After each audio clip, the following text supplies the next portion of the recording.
ജീവധാര ജീവമൊഴി കാൽവരിനാഥന്റെ സ്നേഹമൊഴി തിരുനിറത്താൽ ജീവനേകും യേശുനാഥന്റെ ജീവമൊഴി ജീവധാര ജീവധാര ജീവധാര.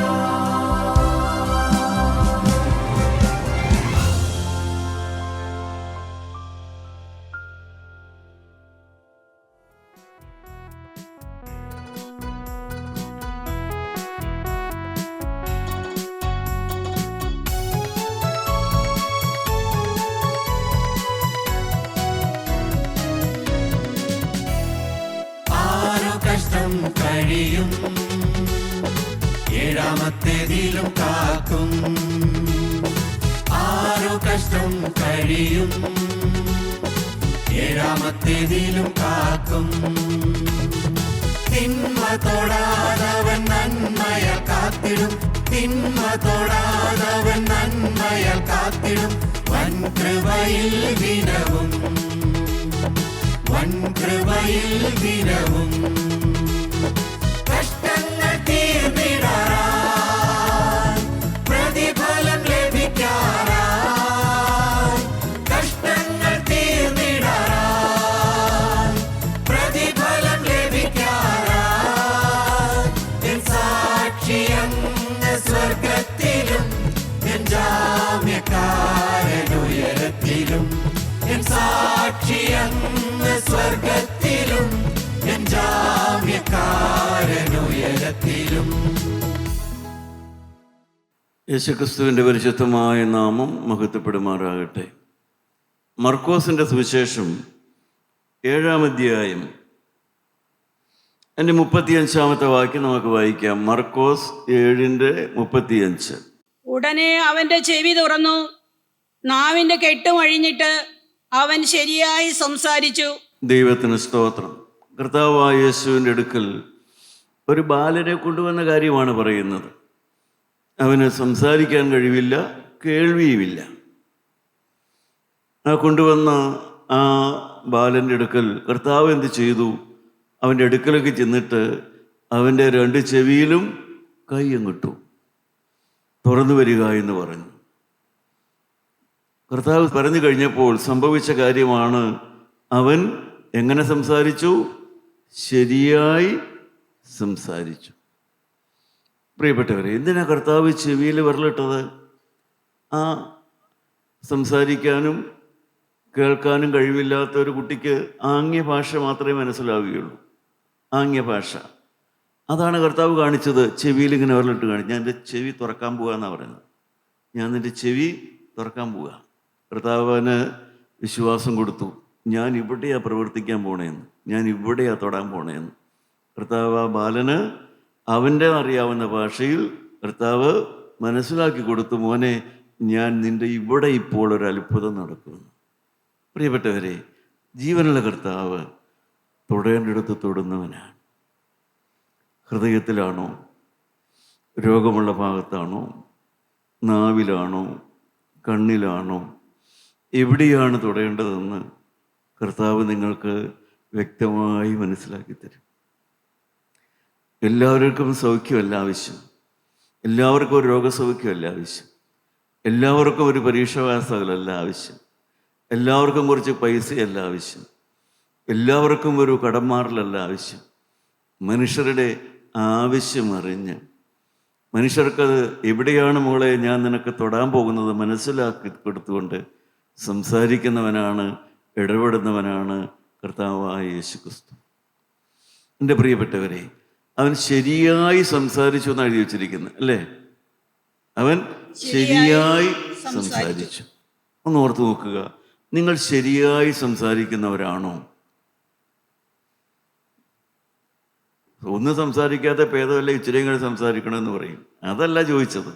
നിങ്ങൾ ശരിയായിട്ട് സംസാരിക്കുന്നവരാണോ എന്ന് വെച്ചാൽ, സംസാരിക്കേണ്ട രീതിയിൽ സംസാരിക്കുന്നവരോട് നിങ്ങൾ ശരിയായ രീതിയിൽ സംസാരിക്കേണ്ട കാര്യങ്ങൾ ശരിയായ രീതിയിൽ സംസാരിക്കുന്നവരാണോ? ഇപ്പോൾ ഒരു പുരോഹിതൻ, ആ പുരോഹിതൻ്റെതായ രീതിയിൽ പുരോഹിതൻ എന്ന നിലയ്ക്ക് ശരിയായി സംസാരിക്കേണ്ടവനാണോ, അതോ പുരോഹിതൻ പറയേണ്ടാത്തതാണോ അവൻ പറയുന്നത്? ഇപ്പം ഞാൻ സുവിശേഷം പറയാൻ നിൽക്കുന്നു. സുവിശേഷം പറയുന്ന ഞാൻ സുവിശേഷത്തിൽ നിന്ന് പറയേണ്ടതാണോ, അതോ ഞാൻ സുവിശേഷകൻ പറയാൻ മേലാത്തത് ഞാൻ പറയുന്നുണ്ടോ? സ്റ്റേജിലല്ല, പുറത്ത്. സ്റ്റേജിൽ ഞാൻ സുവിശേഷം പറയും, പക്ഷെ പുറത്തിറങ്ങുമ്പോൾ സുവിശേഷകൻ പറയരുതാത്തത് ഞാൻ പറയുന്നുണ്ടോ? ഞാൻ ശരിയായി സംസാരിക്കുന്നവനാണോ? ഒരു ഭാര്യ സംസാരിക്കേണ്ടത് പോലെ നിങ്ങൾ നിങ്ങളുടെ ഭർത്താവിൻ്റെ അടുക്കൽ സംസാരിക്കുന്നുണ്ടോ? ഒരു ഭർത്താവ് സംസാരിക്കേണ്ടത് പോലെ ഞാൻ എൻ്റെ ഭാര്യയുടെ അടുക്കൽ സംസാരിക്കുന്നുണ്ടോ? ഒരു മരുമകളെ സംസാരിക്കേണ്ടത് പോലെ ആ മകൾ അമ്മായിമ്മയുടെ അടുക്കൽ സംസാരിക്കുന്നുണ്ടോ? ഒരു അമ്മായിമ്മ സംസാരിക്കേണ്ടത് പോലെ സംസാരിക്കുന്നുണ്ടോ? ഇതാണ് ശരിയായ സംസാരം എന്ന് പറയുന്നത്. ദൈവമക്കളെ, എന്താണ് ശരിയായി സംസാരിക്കുക എന്ന് പറഞ്ഞാൽ? സ്ഫുടമായി അക്ഷരം പറഞ്ഞോ എന്നുള്ളതല്ല വിഷയം. അക്ഷരം പറയുന്നത്, സംസാരിക്കുന്ന കുട്ടികൾക്കുള്ള തെറാപ്പികളൊക്കെ ഉണ്ട്. തെറാപ്പികളൊക്കെ ശരിയായി സംസാരിക്കാൻ പഠിപ്പിക്കുന്നതാണ്. പക്ഷേ നാം ഇവിടെ ആത്മീയ രംഗത്താണ് വന്നിരിക്കുന്നത്. ആത്മീയമായി ദൈവത്തിൻ്റെ വചനം കേൾക്കുന്ന നമുക്ക്, ദൈവത്തിൻ്റെ ആത്മാവിന് വേണ്ടി കാത്തിരിക്കുന്ന നമുക്ക്, ദൈവരാജ്യം ലക്ഷ്യമാക്കി ജീവിക്കുന്ന നമുക്ക് ശരിയായ സംസാരം എന്താണെന്ന് നാം അറിഞ്ഞിരിക്കണം. നിങ്ങളുടെ വാക്ക് ഉപ്പിനാൽ രുചി വരുത്തിയതായിരിക്കട്ടെ എന്ന് പറയുന്നു. പ്രിയപ്പെട്ടവരെ, നമ്മുടെ വാക്ക് രുചി വരുത്തുന്ന വാക്കുകളാണോ, അതോ കോപം ഇളക്കുന്ന വാക്കുകളുണ്ട് എന്ന് പറയുന്നു. മെരുസ നമ്മളെ ഓർപ്പിക്കുന്നു. ചിലര് കോപം ഇളക്കുന്നവരാണ്, ചിലര് സമാധാനം ഉണ്ടാക്കുന്നവരാണ്. ചിലരുടെ നാവ് കോപം ഇളക്കുന്ന നാവാണ്, ചിലരുടെ നാവ് ശാന്തത വരുത്തുന്ന നാവാണ്. ചിലരുടെ നാവ് ശപിക്കുന്ന നാവാണ്, ചിലരുടെ നാവ് അനുഗ്രഹിക്കുന്ന നാവാണ്. നിങ്ങളുടെ നാവ് ഏതാണ്? കോപം ഇളക്കുന്ന വാക്കുകളാണോ, ശാന്തത വരുത്തുന്ന വാക്കുകളാണോ, ശപിക്കുന്ന വാക്കുകളാണോ, അതോ അനുഗ്രഹിക്കുന്ന വാക്കുകളാണോ? പ്രിയപ്പെട്ടവരെ, മനുഷ്യന് ദൈവത്തിൻ്റെ ആത്മാവ് ഒരു മനുഷ്യനെ ഭരിക്കുന്നുണ്ടെങ്കിൽ അവനവൻ്റെ നാവിന് നിയന്ത്രണം കിട്ടും. നിങ്ങളുടെ നാവിന് നിയന്ത്രണം കിട്ടുന്നില്ല എങ്കിൽ നിങ്ങൾ എന്ത് മനസ്സിലാക്കണം? നിങ്ങൾ ആത്മാവിനാൽ ഭരിക്കപ്പെടുന്ന ഒരു വ്യക്തിയല്ല. നിങ്ങളുടെ അകത്ത് പരിശുദ്ധാത്മാവില്ല. നിങ്ങൾ ക്രിസ്തുവിനെ ഹൃദയത്തിൽ സ്വീകരിച്ച് ദൈവരാജ്യം ലക്ഷ്യമാക്കി പോകുന്നൊരു വ്യക്തിയല്ല. നിങ്ങളുടെ നാവിന് നിയന്ത്രണം ഉണ്ടോ എന്ന് നോക്കി നിങ്ങളുടെ ആത്മീയത്തെ നിങ്ങൾക്ക് വിലയിരുത്താൻ പറ്റും. നിങ്ങളുടെ ആത്മാവിൻ്റെ അവസ്ഥ വിലയിരുത്താൻ പറ്റും. നിങ്ങൾ ദൈവരാജ്യത്തിലേക്കാണോ പോണോ ഇല്ലയോ എന്ന് വ്യക്തമായി അറിയാൻ സാധിക്കും. അതാണ് കർത്താവ് പറഞ്ഞത്, നാവിൻ്റെ ശാന്തത ജീവവൃക്ഷം. ദൈവത്തിന് സ്തോത്രം. ദൈവമക്കളെ, നന്നായി സംസാരിക്കുന്നത് എങ്ങനെയൊക്കെയാണ്? നമുക്ക് 18-ാം സങ്കീർത്തനം എടുക്കാം.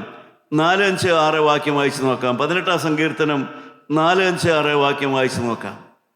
ദാവീദ് നന്നായി സംസാരിക്കുന്നു. നമുക്കൊന്ന് കേൾക്കാം. എന്തൊക്കെയാണ് അത് മനസ്സിലാക്കാത്തത്? മരണപാശങ്ങൾ എന്നെ ചുറ്റി, അഗാധ പ്രവാഹങ്ങൾ എന്നെ ഭ്രമിപ്പിച്ചു, പാതാളപാശങ്ങൾ എന്നെ വളഞ്ഞു, മരണത്തിന്റെ കണികളും എന്നെ തുടർന്ന് പിടിച്ചു. എന്റെ കഷ്ടതയിൽ ഞാൻ യഹോവയെ വിളിച്ചപേക്ഷിച്ചു, എന്റെ ദൈവത്തോട് നിലവിളിച്ചു. അവൻ തന്റെ മന്ദിരത്തിൽ നിന്ന് എന്റെ അപേക്ഷ കേട്ടു. തിരുമുമ്പിൽ ഞാൻ കഴിച്ച പ്രാർത്ഥന അവന്റെ ചെവിയിലെത്തി.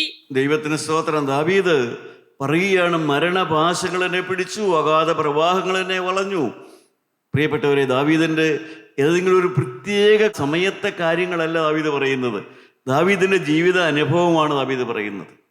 ബാല്യം മുതലേ അവഗണന, വീട്ടുകാരുടെ മുമ്പിൽ അവഗണന, കുറച്ചുകൂടെ പ്രായമായി വന്നപ്പോൾ, ജോലി സ്ഥലത്ത് വന്നപ്പോൾ സഹോദരനിടയിൽ അവഗണന, പിന്നെയും വന്നപ്പോൾ രാജാവിൻ്റെ ഭൃത്യനായിരുന്നു, രാജാവിൻ്റെ ആ കൊട്ടാരത്തിലെ ഭൃത്യനായിരുന്നു, അവിടെയും അപകടം പതിയിരിക്കുന്നു, അവിടെയും പ്രിയപ്പെട്ടവരെ, ധാരാളം ഇടിച്ചു താഴ്ത്തലും വഞ്ചനയും എല്ലാം സംഭവിക്കുന്നു.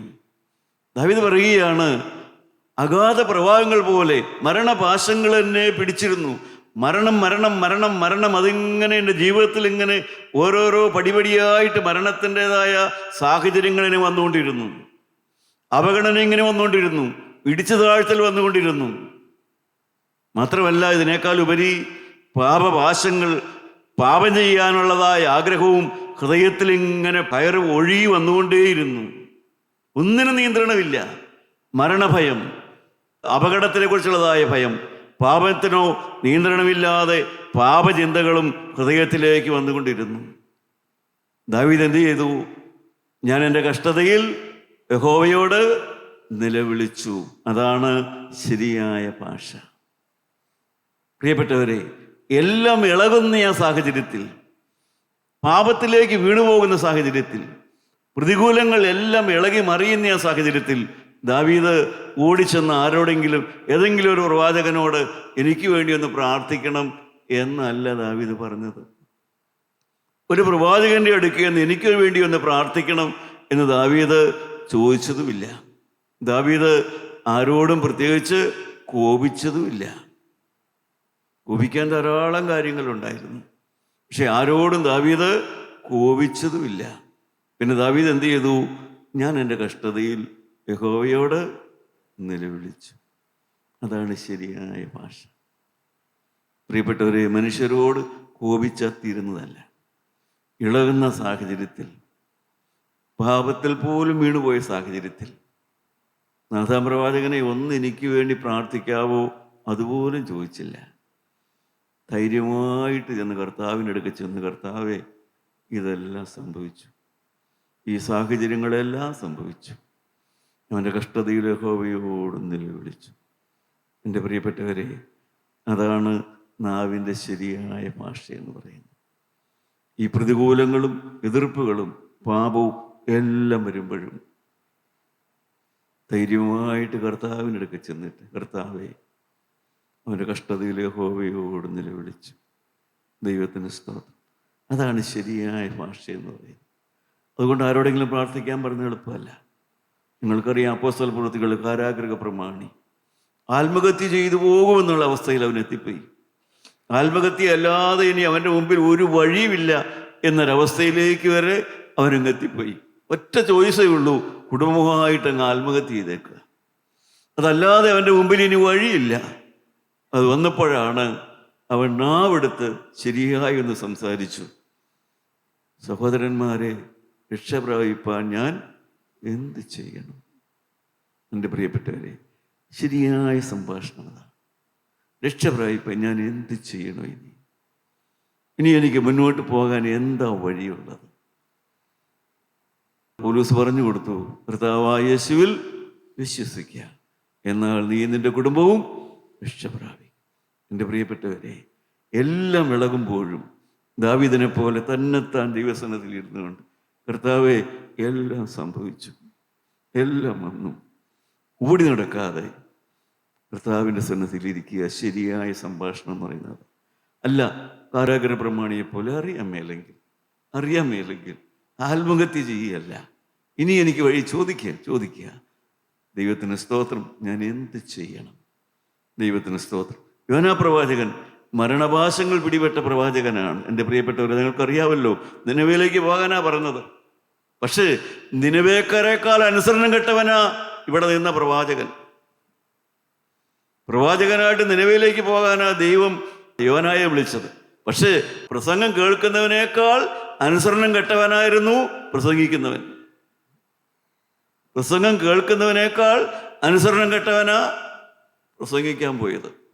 ദൈവത്തിന് സ്തോത്രം. അവൻ എവിടെ എത്തി? അവൻ അറ്റ്ലാന്റിക് സമുദ്രത്തിലെത്തി. എൻ്റെ പ്രിയപ്പെട്ടവരെ, അവൻ അവിടെ കിടന്ന് അയ്യം വിളിച്ചു. അതിൻ്റെ 7-ാമത്തെ വാക്യം, യോനാ പ്രവാചകന്റെ പുസ്തകം 2-ാം അധ്യായത്തിന്റെ 7-ാമത്തെ വാക്യത്തിൽ നിങ്ങൾക്കൊരു വാക്യം വായിക്കാനായിട്ട് സാധിക്കും. അവൻ ശരിയായി സംഭാഷിച്ചു. എന്റെ പ്രാണൻ എന്റെ ഉള്ളിൽ ക്ഷീണിച്ചു പോയപ്പോൾ ഞാൻ യഹോവയെ ഓർത്തു. എൻ്റെ ഹൃദയം എൻ്റെ ഉള്ളിൽ ക്ഷീണിച്ചുപോയി. അപ്പോൾ ഞാൻ നാവെടുത്ത് പ്രാർത്ഥിച്ചു. എന്താ ഒരിക്കലും പ്രാർത്ഥിച്ചത്? പ്രാർത്ഥന എന്താണെന്ന് അവിടെ എഴുതിയിട്ടില്ല. പക്ഷേ നമുക്ക് മനസ്സിലാവും, കർത്താവേ ഇനിമേൽ അങ്ങനെ ചെയ്യില്ല. അനുസരണം കെട്ടവരുടെ അടുക്കലേക്ക് പോകാനാ എന്നെ വിളിച്ചത്. പക്ഷേ അതിനേക്കാൾ കൂടുതൽ ഞാൻ അനുസരണം കെട്ടവനാ. ഇനിമേൽ എൻ്റെ ജീവിതത്തിൽ അങ്ങനെ സംഭവിക്കില്ല. പ്രിയപ്പെട്ടവരെ, മക്കളെ ശാസിക്കുന്ന മാതാപിതാക്കന്മാർ പലപ്പോഴും മക്കളെക്കാൾ ചീത്തയാ, അനുസരണം കെട്ടവരാ, യോഗ്യതയില്ലാത്തവരാ. മരുമകളുടെ കുറ്റം പറയുന്ന അമ്മായിമ്മ മരുമകളെക്കാൾ ചിലപ്പോൾ വഷളതായിരിക്കും. തിരിച്ചും അതാ ഞാൻ പറയുന്നത്, തിരിച്ചറിയണം. തിരിച്ചറിഞ്ഞിട്ട് ദൈവസന്നിധിയിൽ ചൊവ്വായി സംസാരിച്ചു. എന്താ ചൊവ്വായി സംസാരം? ഇനിമേൽ അങ്ങനെ സംഭവിക്കില്ല. 3 കാര്യങ്ങൾ ഞാൻ പറഞ്ഞു. നിങ്ങൾക്ക് ശരിയായി സംസാരിക്കാൻ ആഗ്രഹമുണ്ടോ? ഉണ്ടെങ്കിൽ 3 കാര്യം ദൈവത്തോട് പറയാം. ദാവീദിനെ പോലെ തന്നെ, കർത്താവേ എല്ലാം സംഭവിച്ചു, എല്ലാം എതിർപ്പായിരുന്നു, ഇളകിപ്പോയി, മരണപാശങ്ങൾ എന്നെ ഇളക്കി, പാതാള വേദനകൾ എന്നെ പിടിച്ചു, ജീവിതത്തിൽ വേദന തീരുന്നില്ല, വേദനയ്ക്ക് അവസാനമില്ല, വേദനിപ്പിക്കുന്നവർ മാറിപ്പോകുന്നില്ല. അവർ മാറിപ്പോയാലും അകത്തു നിന്ന് പാപം ചെയ്ത് ഞാൻ തന്നെ എനിക്ക് വേദന ഉണ്ടാക്കുന്ന അവസ്ഥയിലാണ് ഞാൻ താണുകൊണ്ടിരിക്കുന്നത്. അപ്പോൾ ദാവീദ് എന്ത് ചെയ്തു? ഞാൻ എൻ്റെ കഷ്ടതയിൽ യഹോവയോട് നിലവിളിച്ചു. ദൈവമേ, എനിക്ക് പോലും നിയന്ത്രണമില്ല, എൻ്റെ നേരെ വരുന്ന ആപത്തുകളെ സഹിപ്പാൻ എനിക്ക് നിയന്ത്രണമില്ല, അവഗണന നേരിടാൻ എനിക്ക് കഴിവില്ല, എൻ്റെ അകത്തു നിന്നും പാപം പുറത്തേക്ക് വരുന്നു. കർത്താവേ, എൻ്റെ പ്രാർത്ഥന. പ്രിയപ്പെട്ടവരെ, അതാണ് ശരിയായ പ്രാർത്ഥന. ശരിയായ പ്രാർത്ഥന. യോന പ്രാർത്ഥിച്ചു, കർത്താവേ തെറ്റുപറ്റിപ്പോയി, ഇനിമേൽ പാപം ചെയ്യില്ല. ദൈവത്തിന് സ്തോത്രം. രണ്ടാമത്, ശരിയായി സംസാരിച്ചെന്താണ്? ശരിയായ സംഭാഷണം എന്ന് പറഞ്ഞാൽ എന്താണ്? 2 ശമൂവേലിൻ്റെ പുസ്തകം എടുക്കാം. ശമൂവേൽ പ്രവാചകന്റെ 2-ാം പുസ്തകം എടുക്കാം. അതിൻ്റെ 24-ാമത്തെ വാക്യം, 24-ാം അധ്യായം 24-ാമത്തെ വാക്യം വായിക്കാം. രാജാവ് അരവനയോട്, അങ്ങനെയല്ല, ഞാനത് നിന്നോട് വിലക്കേ വാങ്ങുകയുള്ളൂ. എനിക്ക് ഒന്നും ചെലവില്ലാതെ ഞാൻ എൻ്റെ ദൈവമായ യഹോവയ്ക്ക് ഹോമയാഗം കഴിക്കുകയില്ല എന്ന് പറഞ്ഞു. സ്തോത്രം. പ്രിയപ്പെട്ടവരെ, നമുക്കറിയാം ദാവീദ് പാപം ചെയ്തു പോയി. ദാവീദിന്റെ 2-ാമത്തെ പാപമാണത്. പ്രകടമായ പാപത്തിൽ 2-ാമത്തെ പാപമാണ്. ആദ്യത്തെ പാപം നിങ്ങൾക്ക് പലർക്കും അറിയാം, അവിടെ ബേത്ശേബ എന്നുള്ള സ്ത്രീയുമായിട്ട്. 2-ാമത്തെ പാപം എന്ന് പറയുന്നത്, ദാവീദ് ജനത്തെ എണ്ണി നോക്കി. എന്നുവെച്ചാൽ, ഞാൻ എത്ര മഹാനാണെന്നൊന്ന് അറിയണം, എനിക്കെത്ര പട്ടാളക്കാരുണ്ട്, എനിക്കെന്തോരം പണമുണ്ട്, എനിക്കെന്തോരം സ്വർണമുണ്ട്, എനിക്കെത്ര വിരിപ്പാവ് സാരിയുണ്ട്, എനിക്കെത്ര പദവിയുണ്ട്, എല്ലാം അറിയാനുള്ളതായ മനുഷ്യൻ്റെ ഞാൻ എത്ര മഹാനെന്ന് എല്ലാവരും ഒന്ന് അറിയാനുള്ളതായ ആഗ്രഹം, ഒരു പൊങ്ങച്ചം, ഒരു അഹങ്കാരം, ഒരു നിഗളം, അതാണ് അവിടെ സംഭവിച്ചത്. പക്ഷേ എന്താ സംഭവിച്ചത്? അഹങ്കാരത്തിൻ്റെ ഫലമായിട്ട് സംഭവിച്ചത് എന്താണത്? ജനത്തിന് ബാധ വന്നു. ദാവീദെന്ന അധികാരമുള്ളവൻ്റെ പാപം മൂലം സാധാരണക്കാരായ ജനത്തിന് ബാധ വന്നു. ദൈവത്തിന് സ്തോത്രം. ആ ബാധ വന്നിട്ട് കലശലായി. ഏതാണ്ട് 70,000 പേര് ആ ബാധയിൽ മരിച്ചു. ദാവീദിൻ്റെ ഹൃദയം കലങ്ങി.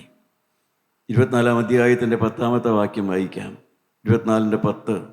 എന്നാൽ ദാവീദ് ജനത്തെ എണ്ണിയ ശേഷം തന്റെ ഹൃദയത്തിൽ കുത്തുകൊണ്ടിട്ട് യഹോവയോട്, ദാവീദിന് കുത്തുകൊള്ളാൻ തുടങ്ങി, ഹൃദയത്തിൽ കുത്തുകൊള്ളാൻ തുടങ്ങി. അയ്യോ, ഞാൻ മൂലം നിസ്സഹായരായ എൻ്റെ ജനം നശിക്കാൻ ഇടവന്നല്ലോ. ഹൃദയത്തിൽ കുത്തുകൊള്ളാറുണ്ടോ നിങ്ങൾക്ക്? നിങ്ങൾ മൂലം നിങ്ങളുടെ കുടുംബത്തിന് ശാപം വരുന്നത് നിങ്ങൾ അറിയാറുണ്ടോ? നിങ്ങളുടെ സംസാരം മൂലം നിങ്ങളുടെ കുടുംബത്തിന് തലമുറയ്ക്ക് ശാപം വരുന്നത് നിങ്ങൾ അറിയാറുണ്ടോ? നിങ്ങളുടെ മനസ്സും മനോഭാവവും മൂലം നിങ്ങളുടെ പ്രിയപ്പെട്ടവരെ നാം നിൽക്കുന്ന ഈ രംഗത്തിന് ശാപം വരുന്നത് നമ്മൾ അറിയാറുണ്ടോ? ദാവീദ് അറിഞ്ഞില്ലല്ലോ. കർത്താവേ, ഞാൻ മൂലം ജനത്തിന് ഈ നഷ്ടം വന്നല്ലോ, ഞാൻ മൂലം എൻ്റെ കുടുംബത്തിന് ഈ ദോഷം വന്നല്ലോ. പ്രിയപ്പെട്ട സഹോദരിമാരെ, ചിന്തിക്കുക. ഞാൻ മൂലം എൻ്റെ കുടുംബത്തിന് ഈ ശാപം വന്നല്ലോ, എൻ്റെ തലമുറയ്ക്കിത് വന്നല്ലോ. ദാവീദ് പറഞ്ഞു, ദൈവമേ, ഏത് കാരണവശാലും തെറ്റുപറ്റിയാലും, അതിൻ്റെ 17-ാമത്തെ വാക്യത്തിൽ ദാവീദ് പറയും, ഞാൻ നിൻ്റെ കയ്യിലേക്ക് വീഴാം, നിൻ്റെ കയ്യിലേക്ക് ഞാൻ വീഴുന്നു. 17-ാമത്തെ വാക്യം. ജനത്തെ ബാധിക്കുന്ന ദൂതനെ ദാവീദ് കണ്ടിട്ട് യഹോവയോട്, ഞാനല്ലോ പാപം ചെയ്തത്, ഞാനല്ലോ കുറ്റം ചെയ്തത്. എൻ്റെ പ്രിയപ്പെട്ടവരെ, ദാവീദ് ദൈവത്തിൻ്റെ കയ്യിലേക്ക് വീണു. ദൈവമക്കളെ, അതാണ് ശരിയായ സംസാരം. ഒന്ന്, ഞാനാണ് കുറ്റക്കാരൻ. രണ്ടാമത് ഇവിടെ കാണുന്നു, എനിക്ക് തെറ്റ് സംഭവിച്ചു, എനിക്ക് എല്ലാ ദോഷവും സംഭവിച്ചു, എല്ലാം ഞാൻ മൂലമാണ് വന്നത്. എങ്കിലും ദൈവത്തിൻ്റെ കയ്യിലേക്ക് വീഴാവൂ, ദൈവത്തിൻ്റെ കയ്യിലേക്ക് ഏൽപ്പിച്ചു കൊടുക്കാവൂ. കർത്താവേ, എല്ലാം സംഭവിച്ചാലും എടുത്തിയാടി ഒരു അനീതിയിലേക്കോ ഒരു അന്യായത്തിലേക്കോ ഒരു വേണ്ടാദിനത്തിലേക്കോ പോകരുത്. പ്രിയപ്പെട്ടവരെ, തെറ്റ് സംഭവിച്ചാലും ശരി, ഞാൻ നിൻ്റെ കയ്യിലേക്ക് തന്നെ വീഴും. എൻ്റെ പ്രിയപ്പെട്ടവരെ, നിങ്ങൾ ഒരു നിമിഷം നിങ്ങളുടെ ഹൃദയത്തെ തന്നെ ഒരുക്കിക്കൊണ്ട് ദൈവത്തോട് പറയണം, കർത്താവേ, എന്ത് സംഭവിച്ചാലും, എനിക്ക് തെറ്റ് പറ്റിപ്പോയാലും, എനിക്ക് ഏതെല്ലാം ഞാൻ മൂലം എന്തെല്ലാം ദോഷം വന്നു പോയാലും ശരി, ആർക്കെല്ലാം ഞാൻ മൂലം ദോഷം വന്നിട്ടുണ്ടെങ്കിലും ശരി, ഞാനതിന് പരിഹാരം കണ്ടുപിടിക്കുന്നത് ഞാൻ ദൈവത്തിൻ്റെ കയ്യിലേക്ക് വീഴുകയാണ്. ഞാൻ ദൈവത്തിൻ്റെ കയ്യിലേക്ക് വീണ് കൊടുക്കുക, വേറെ മനുഷ്യൻ്റെ കയ്യിലേക്ക് അല്ല. പ്രിയപ്പെട്ടവരെ, തന്നെത്താൻ ഏതെങ്കിലും നിരാശയെടുത്തുള്ള ഒരു വരുതാത്തതിലേക്കല്ല, ദൈവത്തിൻ്റെ കയ്യിലേക്ക് വീണ് കൊടുക്കുക. പ്രിയപ്പെട്ടവരെ, പിടിക്കാൻ 2 കരമുണ്ട്, സഹായിക്കാൻ 2 കരമുണ്ട്. അതാണ് ശരിയായി സംസാരിക്കുക. അവിടെ നിന്നാണ് ദാവീദ് പോയിട്ട് ഒർന്നാനോട് പറയുന്ന അവിടെ കട. ദൈവമക്കളെ, സ്തോത്രം. ഹൃദയം പൊടിഞ്ഞ് ദാവീദ് പറയുകയാണ്, ഞാൻ ചെലവ് ചെയ്തിട്ട് ഇനി മുന്നോട്ട് പോവുകയുള്ളൂ. എന്ന് വെച്ചാൽ വ്യക്തമായ ഉറപ്പില്ലാതെ ഞാൻ മുമ്പോട്ട് പോകില്ല. എൻ്റെ ഹൃദയത്തിൽ ഇനിമേൽ ഇങ്ങനെയുള്ള ഒരു തിന്മയും വരാതെ ഞാൻ മുന്നോട്ട് പോകുകയില്ല. കരിങ്കല്ല് പോലെ ഇരുന്ന ആ ദാവീദ് രാജാവിൻ്റെ ഹൃദയം, പ്രിയപ്പെട്ടവരെ, പൊടിഞ്ഞു പൊടിഞ്ഞു പൊടിഞ്ഞു പോയതായിട്ടാണ് നാം വായിക്കുന്നത്. എൻ്റെ പ്രിയപ്പെട്ടവരെ, നമ്മുടെ തലകളെ നമുക്ക് വണക്കിക്കൊണ്ട് നമുക്ക് ശരിയായി സംസാരിക്കാനൊന്ന് പഠിക്കാം. ദാവീദ് ശരിയായി സംസാരിച്ചു. ദൈവം എല്ലാ പ്രതികൂലങ്ങൾ വന്നപ്പോഴും, എല്ലാ നിരാശ വന്നപ്പോഴും, ഹൃദയത്തിൽ നിന്ന് പാപം പിന്നെ തേട്ടി വന്നപ്പോഴും ദാവീദ് ആരുടെയും അടുക്കലേക്ക് ഓടിപ്പോയില്ല. തന്നെത്താൻ എൻ്റെ കഷ്ടതയിൽ ഞാൻ യഹോവയോട് നിലവിളിച്ചു. നിന്റെ ചെറ്റപ്പരക്കകത്തിരുന്നു കൊണ്ട്, നിന്റെ കീറപ്പായലിരുന്നു കൊണ്ട്, നിനക്ക് ദൈവം നിന്ന സാഹചര്യത്തിലിരുന്നു കൊണ്ട്, എൻ്റെ പ്രിയ കുഞ്ഞെ സഹോദരി, അവനോട് നിലവിളിക്കുക. അതാണ് ശരിയായ ഭാഷ. ഹല്ലേലൂയ. രക്ഷപ്രാപിപ്പാൻ ഞാൻ എന്ത് ചെയ്യും? ഹല്ലേലൂയ. കർത്താവായ യേശുവിൽ വിശ്വസിക്കുക, എന്നാൽ നീ നിന്റെ കുടുംബവും രക്ഷ പ്രാപിക്കും. ദൈവത്തിന് സ്തോത്രം. യോനാ പ്രവാചകൻ ശരിയായി സംഭാഷിച്ചു. കർത്താവേ, ഇനിമേൽ ഞാൻ പാപം ചെയ്യില്ല, ഇനിമേൽ ഞാൻ പാപം ചെയ്യില്ല. ഹല്ലേലൂയ. ഞാൻ ഉപദേശിക്കാൻ പോയവരെക്കാൾ ഞാനാണ് ചീത്ത. ഹല്ലേലൂയ. ഞാൻ മറ്റാരെയും ഉപദേശിക്കേണ്ടവനല്ല, ഉപദേശിക്കാൻ എനിക്ക് പ്രാപ്തിയില്ല. കാരണം ഞാൻ അവനേക്കാൾ ചീത്തയാണ്. ഇനിമേൽ പാപം ചെയ്യില്ല. ഹല്ലേലൂയ. എൻ്റെ പ്രിയപ്പെട്ടവരെ, ദാവീദിനെ പോലെ, ഹല്ലേലൂയ, കർത്താവേ, ഞാൻ ഇനി ഒരു പാപത്തിലേക്കില്ല. ഞാൻ ഉറപ്പായി തീരുമാനമെടുക്കുന്നു. ഇനിമേൽ ഞാൻ യേശുവിൻ്റെ രക്തത്താൽ കഴുകൽ പ്രാപിക്കുകയാണ്. കുഞ്ഞാടിൻ്റെ രക്തം നിങ്ങളെ കഴുകട്ടെ, അറുക്കപ്പെട്ട കുഞ്ഞാടിൻ്റെ രക്തം നിങ്ങളെ കഴുകട്ടെ. തീരുമാനങ്ങൾ എടുക്കുക പ്രിയപ്പെട്ട സഹോദരിമാരെ. ഇല്ല, ശരിയായി സംഭാഷണം പഠിക്കുക. സംസാരിച്ചാൽ പോരാ, ശരിയായി സംസാരിക്കുക. ഭാര്യ സംസാരിക്കേണ്ടത് പോലെ സംസാരിക്കുക, ഭർത്താവ് സംസാരിക്കേണ്ടത് പോലെ സംസാരിക്കുക, അമ്മായിമ്മ സംസാരിക്കേണ്ടത് പോലെ യോഗ്യമായി സംസാരിക്കുക, മരുമകൾ സംസാരിക്കേണ്ടത് പോലെ വിനയമുള്ളവളായി സംസാരിക്കുക. ദൈവമക്കളോട് സംസാരിക്കുമ്പോൾ യോഗ്യമായി സംസാരിക്കുക.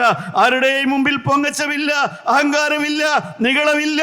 ഉറപ്പായിട്ട് തീരുമാനിക്കുക, കർത്താവേ, ഇനിയുള്ള കാലം ഞാൻ ശരിയായ രീതിയിൽ സംഭാഷണം എന്താണെന്ന് ഞാൻ അല്പാൽപമായി പഠിച്ചു. കർത്താവേ, ഇനിമേൽ അവിവേകത്തിന്റെ വാക്ക്, അചിതാത്ത വാക്ക് എൻ്റെ നാവിൽ വരികയില്ല.